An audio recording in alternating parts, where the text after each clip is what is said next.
Hola, muy buenos días. Con el enorme gusto de dirigirme a ustedes, preciosa congregación, y después de este momento de alabanza tan rico, tan nutrido, que nos fortalece, nos bendice, nos hace elevar nuestro corazón al Salvador, empezamos con el mensaje.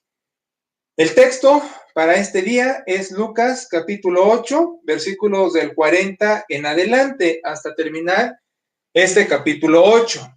Recuerden que les mando el pasaje entre semana para que con anticipación lo lean y sepan exactamente qué vamos a abordar, porque saben que cuando empiezo con el trabajo del pasaje, no voy leyendo todo, sino que voy a lo que me llama más la atención para compartirlo con ustedes. Bueno, le agradecemos a Dios nuestro Señor que nos ha socorrido en estos días, en la semana, y que nos da permiso y oportunidad en este momento, ¿verdad? Con los medios al fin de tener nuestro servicio. Por supuesto, con su patrocinio y en su nombre lo hacemos. Y agradeciéndole mucho en particular que Nelly, nuestra preciosa chiquilla, que para que con su creatividad pueda hacerse posible todo esto, está mucho mejor de salud y nos asiste atrás de cámaras. Gracias, mi vida. Que te compongas y te restablezcas del todo. Muy bien, entonces, en el sermón pasado les advertí el problema que hay atrás de la pandemia, que a la vista simple de los mortales no se aprecia y menos se comenta. Pero el hecho, como dijo el apóstol Pablo, tenemos una lucha encarnizada contra huestes de maldad en las regiones celestes que ven cómo perturban la obra de Dios, cómo afectan a su congregación. Y la manera de perturbar a la iglesia en la historia universal, el daño al cristianismo ha sido impedir sus reuniones.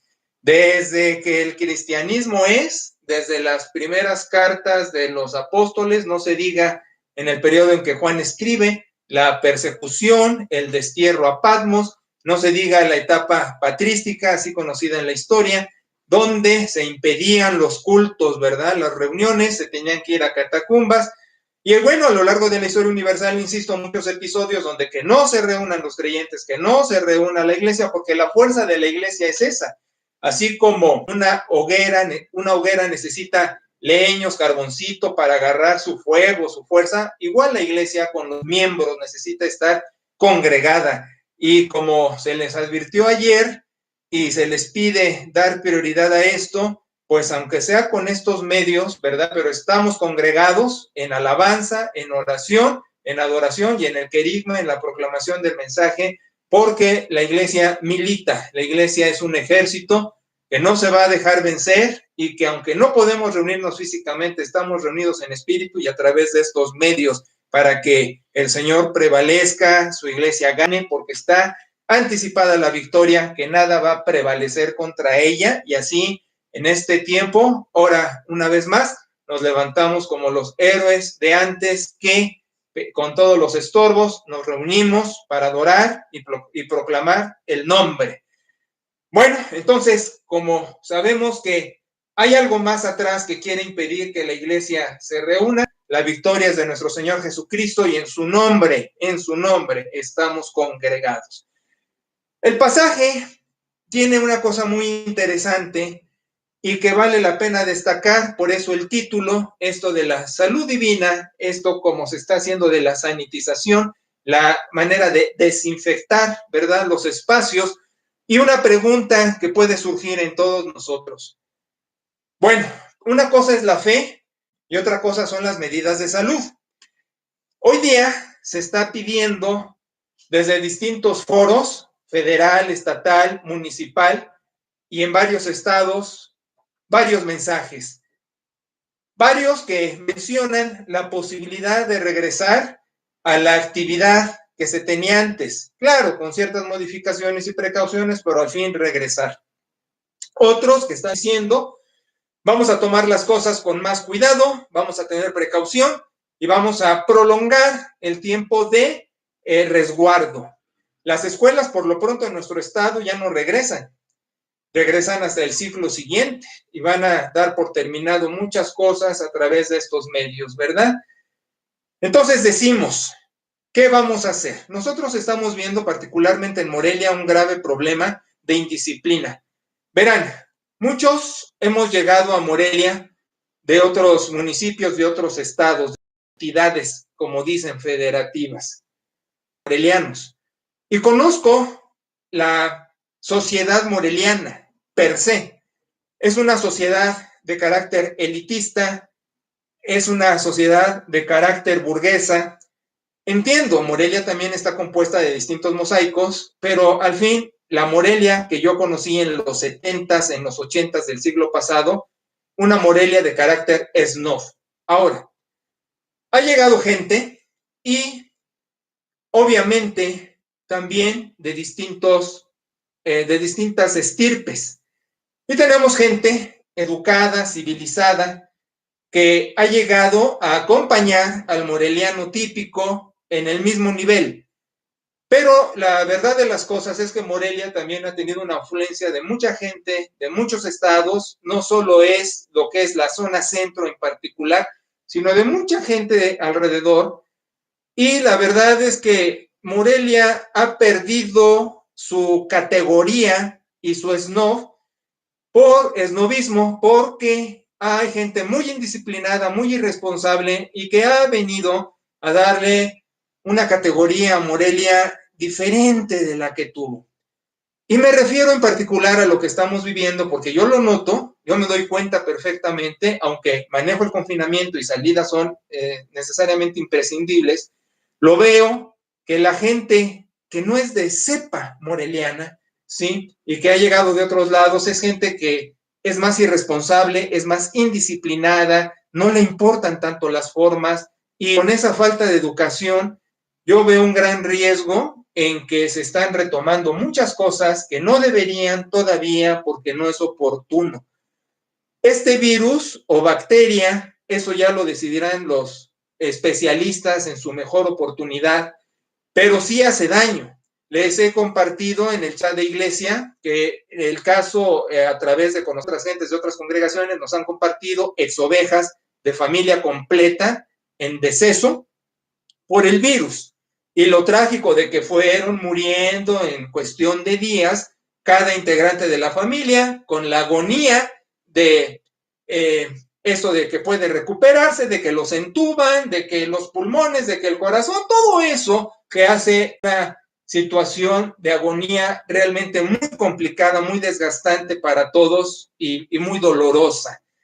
Y entonces la pregunta es, bueno, si tenemos fe, ¿cómo salimos adelante de esta situación? ¿Cómo la enfrentamos? ¿Cómo la sobrellevamos? Y entonces el asunto que va a presentar el pasaje y que es el tema de comprensión para mis ovejas es lo siguiente. Jesús va caminando, es bien recibido y va caminando y en ese camino se le acerca un señor, un funcionario religioso judío y le dice, tengo un gran problema, mi niña se está muriendo y necesito que vayas y la atiendas. Jesús tenía la fama de ser un taumaturgo. Ese término en teología lo describimos como un mago, como un hacedor de prodigios. Y entonces en ese carácter de taumaturgo se acerca este hombre, que curiosamente Jairo, su nombre quiere decir, el Señor es mi luz, el Señor es mi luz, Dios me ilumina, ¿no? Y así lo ilumina Dios para ir a Cristo y decirle, mi hija está muriendo, haz algo, ven a casa, asístela, Señor prodigioso. Y Cristo entonces va caminando a la casa de este hombre para atender a la jovencita en agonía. Y la multitud se le acerca, lo aprisiona, está encima de él, casi no lo deja respirar. Y es el momento en que una mujer que tenía un problema hemorrágico de más de una década, yo no puedo imaginar qué es eso, no puedo imaginar siquiera qué es eso, una persona anémica y con eso otros trastornos, se acerca y toca el manto de Jesús. Entonces, el episodio dice que la mujer es sanada y que Jesús siente que ha salido capacidad divina de su persona hacia esa mujer. De donde el episodio viene con las cuestiones de quién me ha tocado, de donde Jesús sabía, pero quería que la mujer tuviera esa identificación que al fin hace, porque le dicen sus apóstoles, oye, aquí hay una multitud de gente, ¿cómo preguntas quién te tocó? La mujer se identifica, soy yo. Y la respuesta de Jesús es, está sana. Y declara, por tu confianza, por haberte atrevido a acercarte, buscarme, tocarme con toda esa expectativa, eso te ha sanado. Entonces, sigue su camino porque es un solo episodio, aunque hay dos eventos. Y en el camino se acercan amigos de quien se había acercado a Jesús. Ya no tiene caso que traigas a Cristo, a Jesús, a casa. Tu niña murió. Imagínense nada más esa oración, esa frase. Ya no tiene caso, tu hija está muerta. Sin embargo, Jesús dice, vamos. Y el hombre va con Jesús. ¿Qué sentiría en su corazón? Yo creo que todas las emociones opuestas, mezcladas, contrapuestas por la dificultad del caso, el amor a su hija y el grave problema de su muerte. Total, llega Jesús y declara con esa veracidad característica de Cristo, ella está viva. Y ven en el pasaje que la gente se burla. Este loco está asegurando que un muerto está vivo. Y lo acabamos de ver, casi se dice, ¿no? Está muerto. Mas Jesús entra con el liderazgo selecto en turno que en este momento iba con él y llega. Y levanta a la niña y hace una exclamación a voces para que desde adentro se escuchara hacia afuera que el Señor estaba dando una instrucción donde le decía a la niña, levántate. La jovencita vive, la jovencita está con la familia, hasta Jesús pide que se le alimente, pero curiosamente termina el pasaje diciendo Cristo, esto queda entre nosotros. En teología le decimos secreto mesiánico y ahora voy a comentar en un momento por qué Jesús dijo esto queda entre nosotros. No lo divulgues, a diferencia de episodios anteriores, como el de hace 8 días, que pide, ve y di lo que ha sucedido, ahora ha dicho, esto queda entre nosotros. Muy bien. Entonces, ¿qué? ¿Cómo enfrentamos esto? Yo diría, antes que abordar los textos y continuar, el sentido común, que no es el común de los sentidos, es una herramienta de Dios también para el creyente. Tenemos un serio problema en el manejo de la Biblia, y voy a decirlo así. Ténganme paciencia, necesito unos minutos para ilustrar esto. Hay muchos grupos bíblicos, demasiados. Y voy a decirlo así con el debido respeto. Los grupos o denominaciones serias, bíblicas, son menos. Y aún allí, el trabajo bíblico a veces no es tan satisfactorio. Por trabajo bíblico no estoy diciendo saber abrirla, saber buscar pasajes y recitarlos a tontas y a locas. Eso cualquiera lo puede hacer. Cualquiera con un poco de destreza para encontrar textos con una concordancia, etc. Pero yo me estoy refiriendo a un trabajo bíblico completo, donde se pueda ver la Biblia como un todo y ver su interpretación, porque la Biblia se interpreta a sí misma, y verla de manera completa para ver qué es lo que las Sagradas Escrituras enseñan sobre un particular. Bien.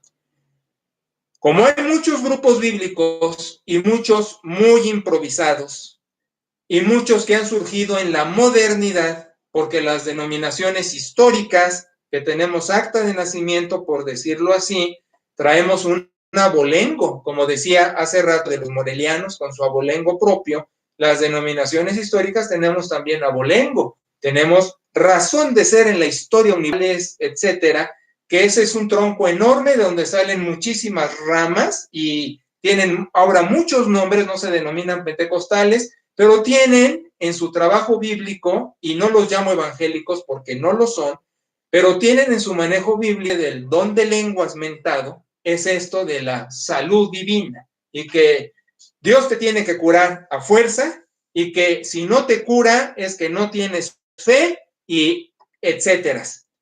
Voy a dedicarme a hablar de la sanidad, pero antes te voy a poner el ejemplo del don de lenguas, ¿sí? Para ilustrarlo y que me puedas entender mejor. Porque hay grupos donde dicen que tienes que hablar lenguas en sonidos extraños para demostrar que tienes el Espíritu Santo o que eres algo, etcétera. Ya lo dije, por un error, y te lo voy a comprobar. En el Nuevo Testamento, el manejo de lenguas, el nombre técnico es universal en la historia de las religiones. Muchas religiones paganas, muchas religiones con deidades muy feas y muy raras, usaban también la glosolalia, las lenguas, hacer ruidos extraños, un montón. Eso no es nuevo para el cristianismo. Ahora, sí pasó en el cristianismo, y déjate explico. Le decimos periodo apostólico. ¿Qué es el periodo apostólico? Es el periodo cuando se escribe el Nuevo Testamento. No menciono el Antiguo, porque el Antiguo se cocina aparte con la herencia del pueblo judío y la transmisión de Dios, su revelación y de sus verdades a los judíos, que conservaron muy bien en el Antiguo Testamento, en los 39 libros del Antiguo Testamento. Ahora, ¿por qué hay apócrifos en el Antiguo Testamento? No fue un problema de los judíos, fue un problema cuando antes del Nuevo Testamento se traduce el Antiguo Testamento hebreo al griego que se empleaba en la época que va a darse el Nuevo Testamento, porque era la cultura de ese tiempo. Es ahí cuando los meten. Bueno, apócrifo quiere decir oculto, no falso, y después se le da el carácter de falso al término, pero son libros no inspirados. ¿Ok? Bueno, regresando al Nuevo Testamento. En el Nuevo Testamento, el periodo apostólico es cuando se manifiesta nuestro Salvador Jesucristo y se empieza a escribir años después el Nuevo Testamento, evangelios y cartas. Termina el periodo apostólico con la última carta de Juan, el apóstol, por ahí del año 100. Entonces el periodo apostólico, diríamos, dura 100 años, por decirlo así. Desde Cristo hasta el apóstol Juan, apostólico, pasan cosas sobrenaturales que no son de este plano físico. Milagros, sanidades, lenguas, fenómenos maravillosos, fenómenos extraordinarios. Ahora, tenme paciencia. Voy a seguir hablando de milagros y de salud en el tiempo actual, pero tienes que entenderme lo que tengo que decir para tu comprensión.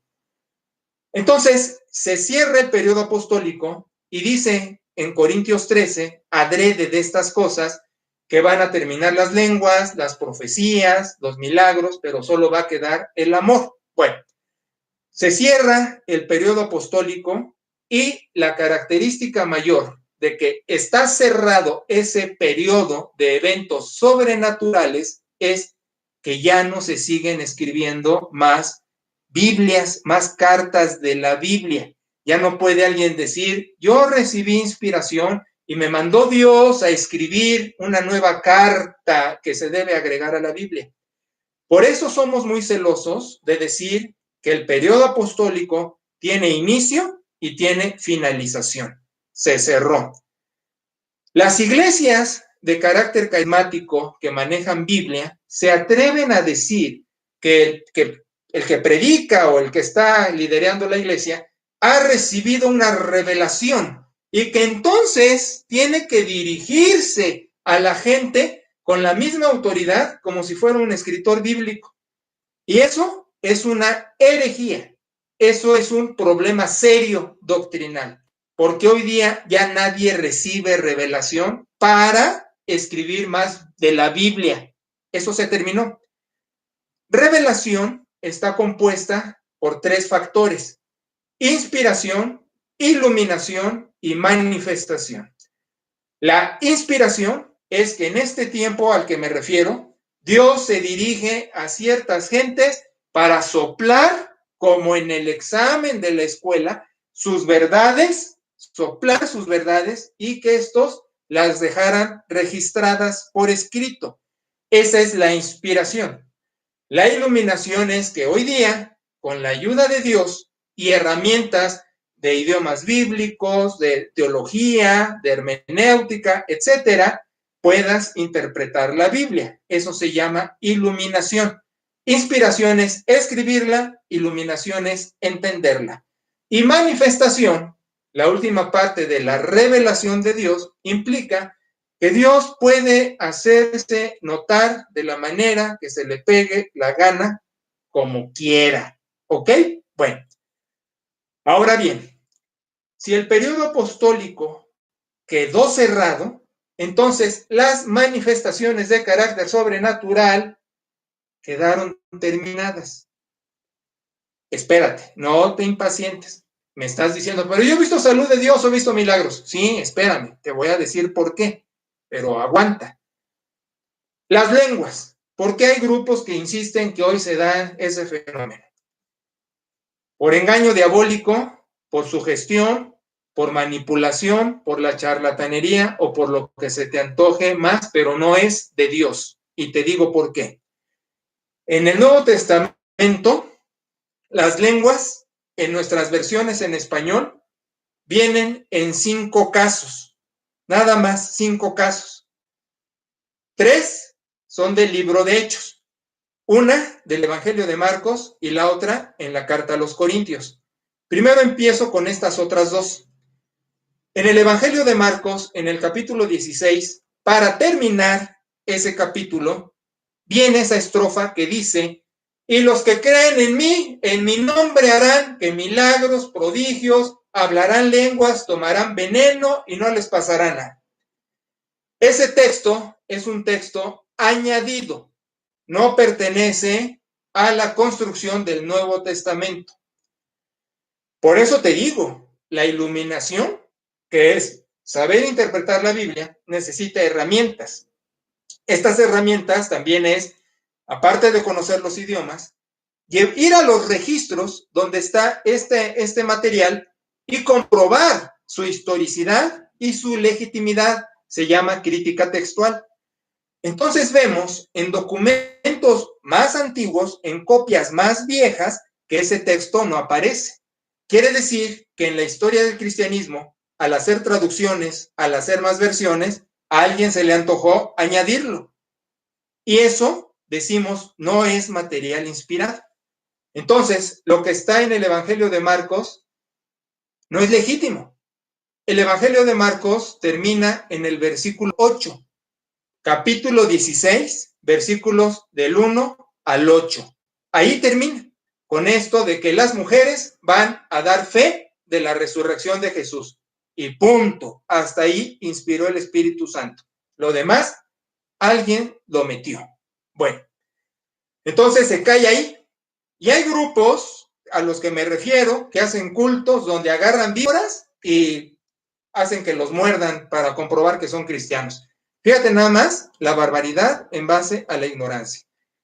El otro texto, el de Corintios, que está en capítulo 12, capítulo 13 y capítulo 14, son 3 capítulos, está hablando el apóstol Pablo de los dones espirituales, de las gracias de Dios, y habla del don de lenguas.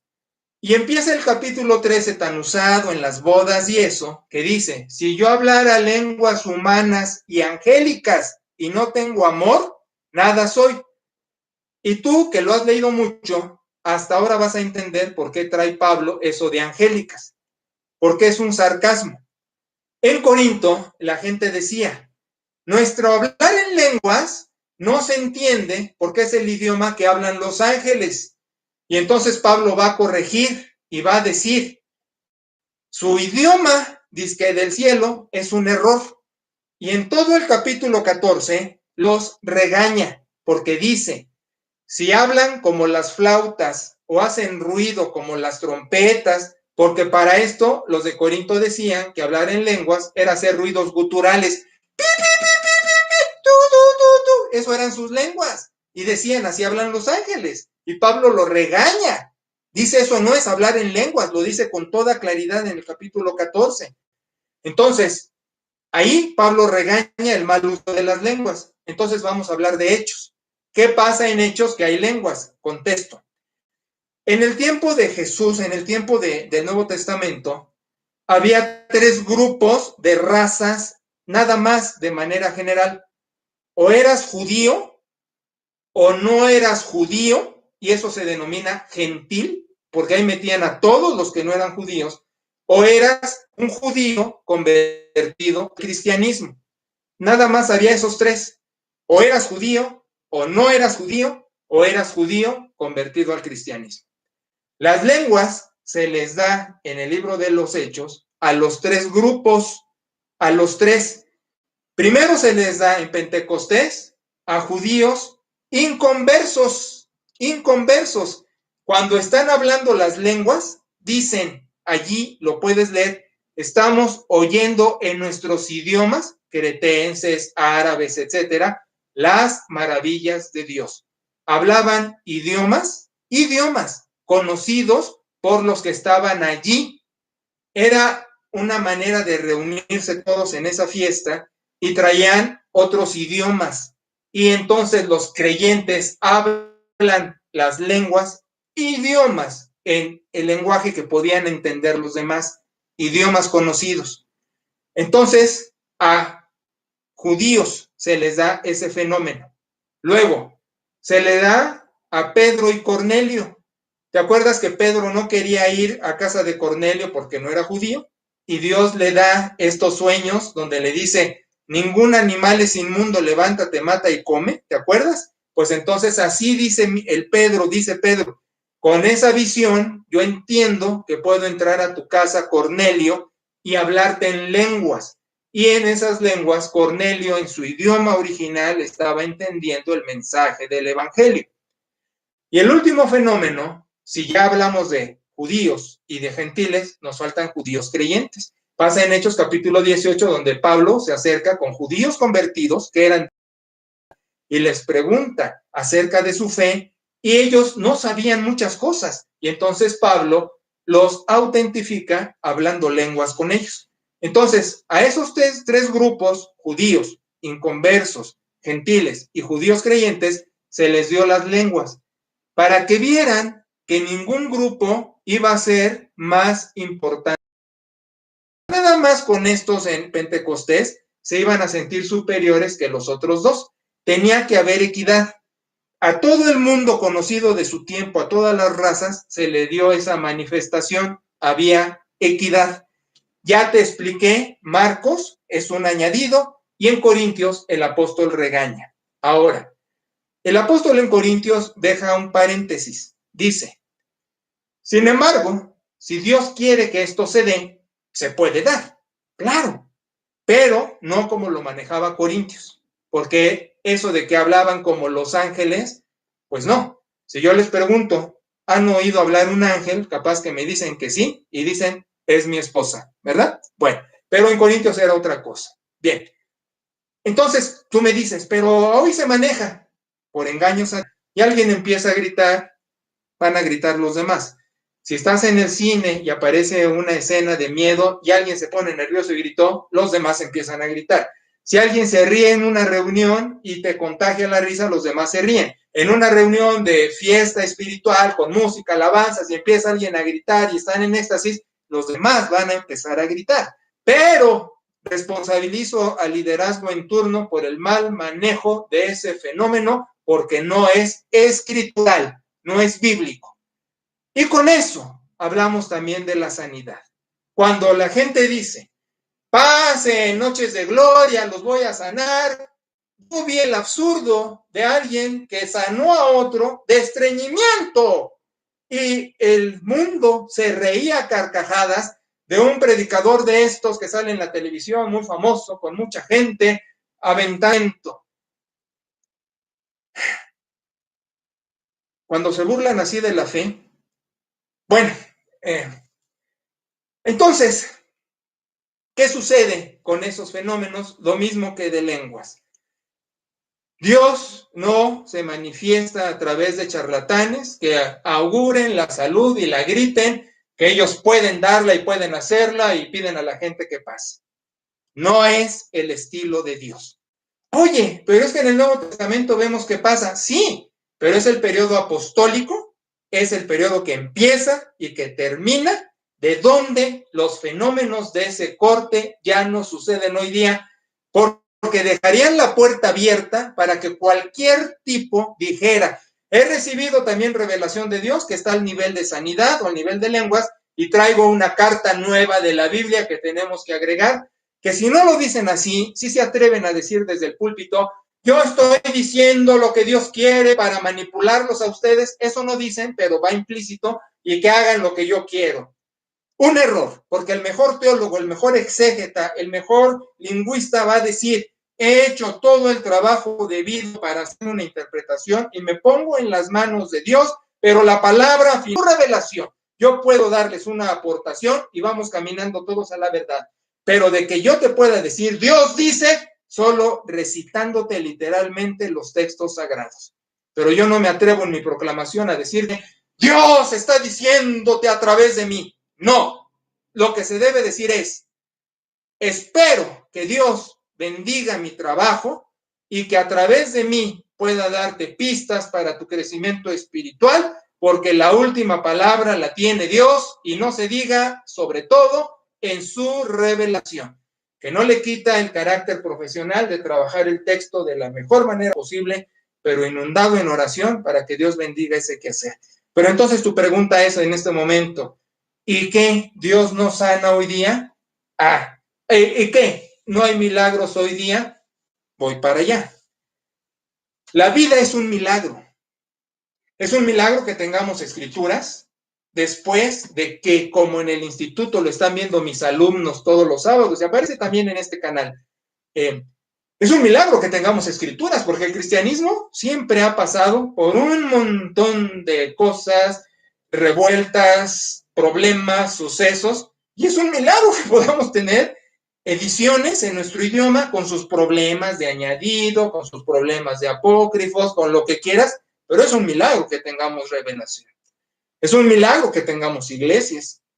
La iglesia ha sufrido, y mis alumnos lo atestiguan en sus clases, persecuciones, divisiones, cismas, herejías, conflictos, N cosas, y es un milagro que haya iglesias. Pero el mayor milagro de todos es la proclamación del nombre de Cristo y que hoy día se dé salvación a través de ese nombre. Ese es el mayor milagro, que Dios siga metiendo gente al cielo por la fe en Jesucristo. ¿Qué proclamamos? Creyentes pecadores, redimidos, pero al fin falibles, en iglesias que también hay que irlas llevando porque se distraen, a veces es un kinder lleno de niños y a veces hay más maduros, pero también hay que irlos llevando a que esto se dé, y con el trabajo textual que a veces tiene muchas deficiencias de parte de quienes lo abordan, pero es un milagro todo esto. Es un milagro que despertemos cada día, es un milagro que tengamos sustento cuando luego hay demasiadas adversidades en contra. Es un milagro que podamos salir y regresar a casa en medio de un clima social muy fuerte, pero, por supuesto, no estoy evadiendo. También, acuérdate, la otra cosa de manifestación, de revelación, inspiración, escribimos Biblia, iluminación, la entendemos con las mejores herramientas y guía del Espíritu Santo, y manifestación, que Dios va a mostrarse como se le pegue la gana. Puede hacer milagros extraordinarios, no ordinarios. De por sí un milagro es extraordinario, pero hay milagros muy familiarizados a ellos que ya tienen carácter de ordinario. Hay aquellos que rebasan lo ordinario, sí, por supuesto. Pero entonces, ¿qué pide Dios? Ah, mira qué interesante, aparece el secreto mesiánico. Aquí Jesús le dice a la gente donde aparece el milagro de la resurrección de esta chiquilla, les dice, shh, esto queda entre nosotros y yo. Oye, ¿hay sanidad milagrosa hoy día? Ajá, claro, pero queda entre el sanado y Jesús. Te voy a decir por qué. Porque la única publicidad que Dios necesita hoy día es la proclamación de su Hijo y resucitado para que la gente crea en su nombre y se salve. Dios no necesita campaña como la de los mormones. Ayer se me olvidó el nombre mormón en la clase, dije como este otro grupo y se me fue, que dan despensas, que hacen mucha obra social para jalar gente, casi como partidos políticos en campaña que llevan su sándwich y su torta hoy día. Dios no necesita ese tipo de situaciones donde la gente vaya más por una búsqueda de otro interés al de tener un reencuentro con Dios y el perdón de sus pecados por la fe en el nombre de Jesucristo. Entonces, entiéndeme esto. Es un problema para Dios que su nombre esté mercantilizado a otros servicios y no el principal. Ahora, quiero que entiendas esto también. En griego no hay dos palabras para decir salud y salvación. Nosotros entendemos muy bien cuando hablamos de salvación, ya le pertenezco a Dios, ya soy de él, y salud, pues que ya estoy curado de un problema. En el idioma de la Biblia es una sola expresión para hablar de las dos cosas. Entonces, me estoy aventurando a decirte esto. Cuando eres salvo, ya eres sano completamente de cualquier dolencia. Y me estoy acordando, y tengo que señalarlo. Es un error tomar Isaías 53 cuando dice, Él tomó nuestras enfermedades, etcétera, por esto, porque al inicio del Evangelio, el evangelista usa la cita de Isaías y dice en el ministerio sanador de Cristo, por eso está escrito en el profeta Isaías que Él tomó nuestras enfermedades. Es decir, cuando Isaías dijo, es que Él llevó nuestras enfermedades, etcétera, era para que el evangelista, cuando Cristo estaba sanando, lo iba a citar para respaldo de la actividad sanadora de Jesús. Es lo que te digo del manejo bíblico. Hay que saber las verdades bíblicas al pasarlas a nuestro tiempo, qué quedó en la cultura, qué quedó en un momento del Nuevo Testamento. Porque hablando de iglesias bíblicas con un manejo superficial de la escritura, pues sacan un montón de profecías, agarran textos sin contexto de la carta de Apocalipsis y empiezan a hacer sus profecías, premoniciones, se ponen morbosamente a asustar a la gente y todo eso. Por eso te digo, el trabajo bíblico es como una operación, hombre. Hay que saber meter el bisturí, qué anestesia y qué voy a trabajar. No es nomás un trabajo de carnicería. Yo hoy veo mucha carnicería cuando abren la Biblia y agarran citas y a tontas y a locas las disparan. Y es importantísimo el contexto. Por ejemplo, la misma cena del Señor, un pedacito para sacar otras conclusiones. Sin embargo, estamos con lo de la salud. ¿Dios nos sana hoy día? Sí, por supuesto. Toda salud viene de Dios. Oye, Sergio, pero nos acabas de decir que ya estoy sanado por completo. Ahí te va. En el libro de Santiago, cuando habla de sanidad y dice, está enfermo alguien, únjanlo con aceite, vengan los líderes y en el nombre del Señor lo levantará. La expresión, porque aparte dice, y sus pecados le son perdonados, la expresión es, lo va a resucitar. O sea, en Santiago está diciendo, está alguien enfermo, pero ya así muy feo, que tiene que venir todo el liderazgo a orar con él, ungirlo, que esa unción era un símbolo de que está en el Espíritu de Dios, el Espíritu Santo está con él. Hoy no se necesita hacer cuando alguien dice, Cristo es mío, yo soy de Jesús, ahí está la unción del Espíritu Santo, vamos. Entonces, dice el apóstol, y se va a ir para con Dios y sus pecados le son perdonados, que eso hace posible la salvación y hace posible la sanidad absoluta en un paquete. Cuando digo que cuando aceptas a Cristo estás sanado por completo, es porque tus pecados han sido perdonados, porque eres salvo y te vas derechito al cielo, y así no puedes llegar con ninguna deficiencia de corrupción de un cuerpo débil. Pero eso no quiere decir que tienes que estar sano físicamente aquí y ahora. Muchos protagonistas de la Biblia, y con que leas Hebreos capítulo 11, muchos protagonistas de la Biblia tenían problemas físicos y de otro tipo, pero el comercial no era, Dios te va a curar. Repito, la oferta que Dios hace es que creas en el nombre del Hijo de Dios para que seas de Él. Y no con eso te está diciendo, como diría el poeta, que estuviste en un lecho de rosas. No es así. No es así. Más de las veces, los cristianos nos hemos enfrentado al dolor, al sufrimiento, al padecimiento, y lo heroico es proclamar la fe. ¿Por qué Dios no manda ángeles para que proclamen? Porque no están. ¿Cómo puedo yo hablarle a alguien que ha padecido si yo no he padecido? ¿Cómo me puedo identificar? Cuando eres joven, ves las dificultades de los adultos, no te identificas. Puedes oír que tus padres tuvieron un problema y pasas de largo, te afecta en menor escala. Pero ya que estás viviendo cosas tú, te das cuenta de eso. Y eso es lo que quiere Dios. Agentes. Bueno, pues por eso se encarnó Cristo.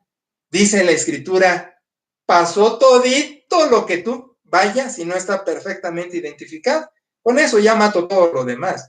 Por eso, con carencias, predicamos, porque estamos identificados con los que sufren. Ahora, quiero que entiendas esto. Oye, yo al principio de mi cristianismo, como que me daba cuenta de muchos milagros de Dios y veía muchos humanos. Sí, es verdad, tantito, porque te pusiste anteojos. Cuando conoces a Cristo empiezas a ver la vida mejor. Antes pasabas de largo por muchas cosas, demasiadas, que eran maravillas de Dios, pero no lo notabas. Ya en Cristo, con anteojos en la fe, ves, mi sustento es una bendición, es un milagro, esto, aquello, ya le das otra connotación. Pero sobre todo pasa esto. Mira, padres de familia, ¿cómo han tratado a sus hijos a lo largo de la vida de sus hijos? Les voy a contar algunos ejemplos. De chiquitos, tiraban la sonaja, corrían a ver qué tenía el niño. Creciditos, empiezan en la andadera y ahí están con ellos, con su juguete. Eran los esclavos de sus hijos, los atendían.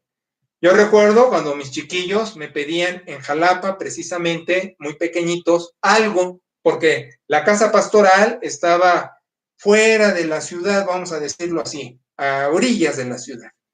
Bueno, casi como hoy en Morelia, ¿no? Y el edificio, la construcción estaba en el centro. Entonces, al ir al centro, pues yo pasaba por todas las tiendas y todo eso, y siempre me pedían sus juguetes favoritos.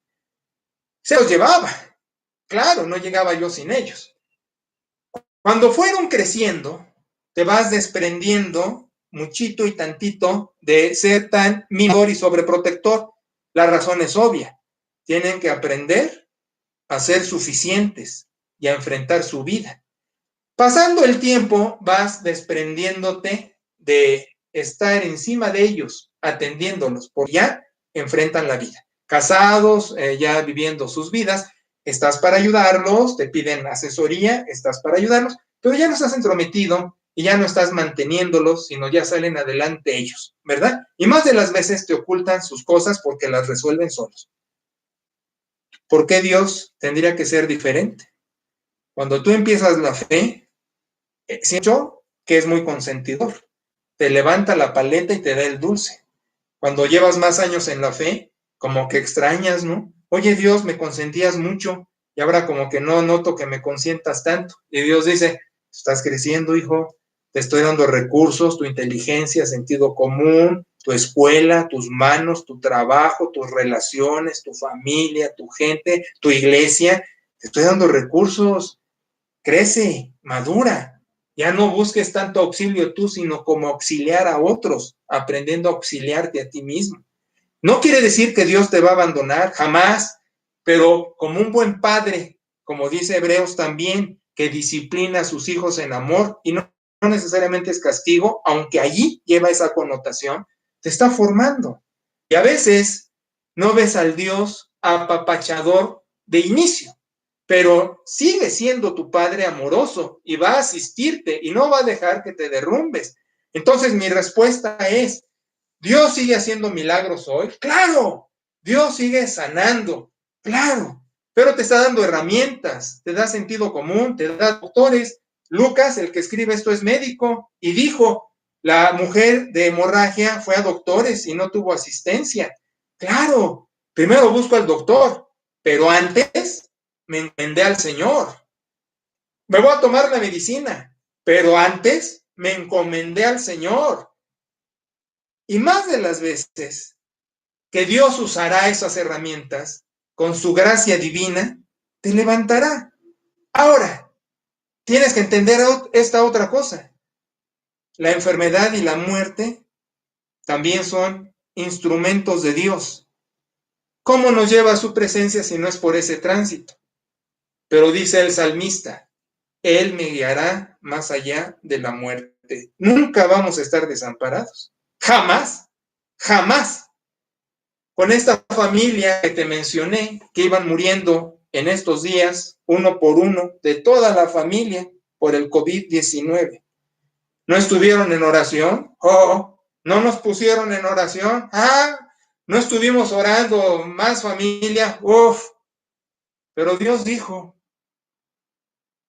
ya, es el momento.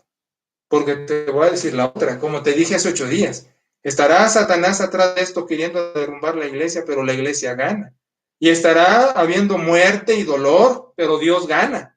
Porque al final, como la gente dice, todo tiene remedio menos la muerte, nosotros decimos, todo tiene remedio hasta la muerte. Porque quienes ya se han ido por este virus o bacteria, lo que sea, están siendo arrullados en los brazos de el eterno, en el absolutismo, donde no hay tiempo ni espacio, y ya nos tiene a todos en sus brazos, glorificados, transformados para estar en su presencia.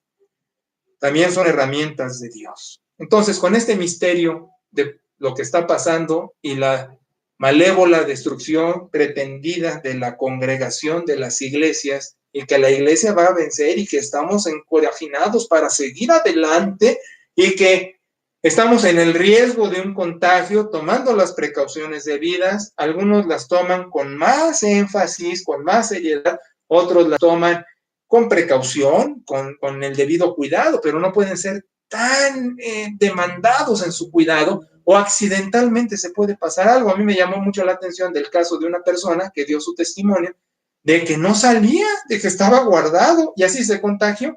Entonces, sí hay que tomar las precauciones, no hay que ser paranoicos acerca de las mismas, sí, encomendados a Dios con el Jesús en la boca en todo tiempo, pero entendiendo que también la enfermedad y la muerte sucede a los creyentes, pero tenemos un Dios de vida, que si bien por el pecado es la muerte, también, como dice Romanos 5, por nuestro Señor es la vida. Y Él va a ganar. Y si usase este virus, bacteria, lo que sea, o cualquier otra cosa para llevar a sus santos a su presencia, bendito sea su nombre. O que nos dé la capacidad de resistir y de sobreponernos a esto para seguir sirviéndole, bendito sea su nombre. El caso es, como fuera, que Dios sigue ganando. Entonces, si tú ves milagros hoy día, no es para hacer nuevas Biblias, no es para formar un grupo en base a milagros o sanidades. El secreto mesiánico, dijo Jesús, queda entre tú y yo. ¿Quiere decir que no voy a dar testimonio? No, sí, por supuesto, pero quiere decir que no voy a hacer uso de ese testimonio para un beneficio personal. Es la diferencia de los charlatanes que están gritando esa salud para su beneficio personal, para ver cuántas ovejas más atraigo a mi redil con esa promoción. No es por allí.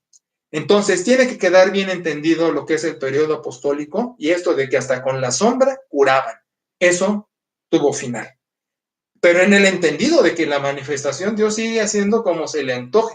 ¿Puede hacerte a ti que aprendas un idioma así en una urgencia? Ah, seguro. Oye, a mí me costó mucho trabajo en el estudio ya de posgrado los idiomas ajenos al inglés, y de por sí el inglés me cuesta. Yo soy alumno de Peña Nieto, tengo un inglés sensacional.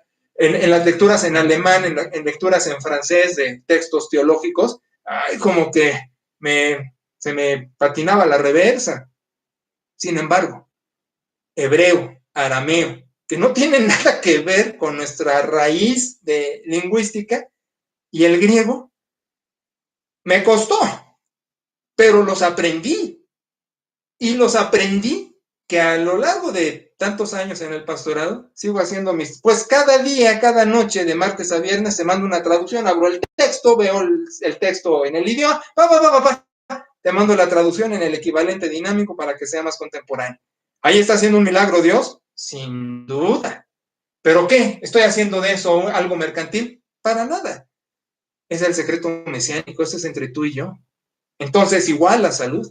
¿Dios va a hacer un milagro de salud en tu vida? Claro. ¿Y vas a decirlo? Dios me sanó, o sanó mi familiar. Amén, claro. Pero que de eso vas a sacar ventaja para ti, etcétera. Pues claro que no. O jalar a otros para el nombre de Cristo, claro que no.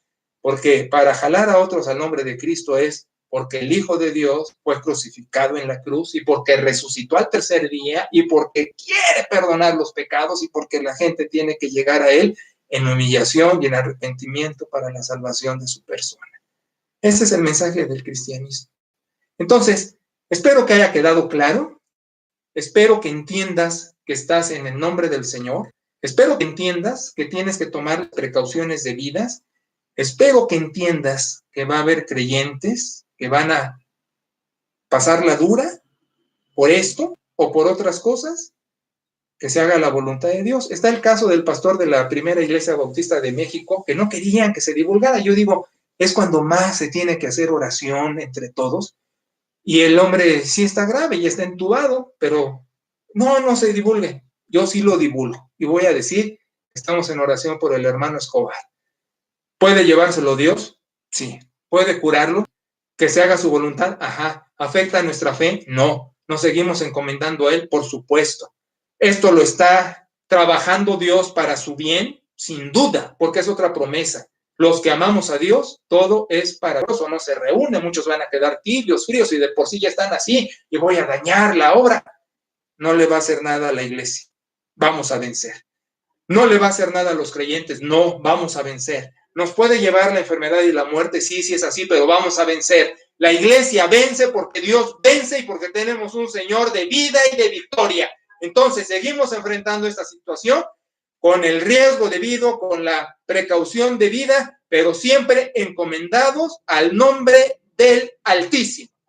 Señor soberano, te ruego que haya sido tan legible para que hayan podido comprender y manejarnos en medio de esta situación. Pero sobre todo, tu victoria, y que todos, bendito Salvador, sepamos que la iglesia vence, que tu nombre vence y que saldremos adelante. Encomendamos a todos, y lo primero que pido es inmunidad, ser precavidos, pero de la misma manera ruego por quienes padeciendo, como el caso de Escobar, como el caso de la familia Vázquez, como otros tantos casos, Dios, tú te manifiestes, mi bendito Salvador, y sostengas como sabes hacerlo en los momentos que debes hacerlo y con quienes debes hacerlo, de la manera que lo haces, para seguir levantando a tu santo Señor en medio de cualquier adversidad. Paz en los hogares y corazones de todos, en el nombre. Amén y amén. Dios les bendiga a todos. Un placer.